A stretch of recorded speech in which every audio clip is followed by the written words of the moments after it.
Pila ka mga residente sa Iloilo City napilitan ng magsag-ob sa ginabaligya nga tubig sa barangay bangon sa kakulang sang supply. Mga puso pagkaputangan naman sang irigasyon nga tubig sa kabarangayan naplastar na. Nakatutok, Kim Salina.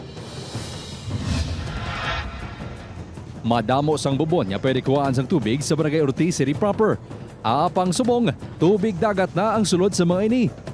Gani ang pila ka mga residente, wala sang mahimo kundi magbakal sang tubig nga ginabaligya sang barangay. Galing waay na kay kagisa pa kapait, hindi na magbukal sa nilabhan ng tubig kay kapait, kagin mabakal kagin sang nawasa. Pinangnan gidabing tubig kay ginagawi. Suno pa sa mga residente, bisan ang tubig nga ginabaligya sa barangay ang hindi man bastante. Ang ini nga water tank sa barangay naubos ang sulod sa pila lang ka oras.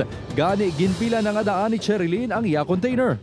Water tanks nga nagadulong diri sa amon before siguro do mga twice a week subong siguro sa isa kadlaw dapat kaduwa na siya mag-deliver. Pag deliver ya ubos na sa lason kayo tanawa may nakastock na nga mga bakante. Suno sa head sang logistics sector sang Iloilo Disaster Risk Reduction and Management Council, may naplastar na sila nga pagabutangan sang water tanks kag dulungan sang tubig pananglitan mapaidalom na sa state of calamity ang syudad. Prioridad sang Iloilo City LGU ang 25 ka mga barangay nga labing apektado. Nakadepende ang kadamuon sang tubig nga i-deliver sa porsyento sa apektado nga populasyon sa barangay. I-compute namon by 15 liters by giving them 15 liters per day sang domestic use ng water. So, i-multiply namon ang number of individuals affected sa liters. Then, i-divide namon kung pila ka water tank ang for that particular barangay. Suno sa CDRMC, nakadepende sa barangay ang pagbanagtag sang tubig.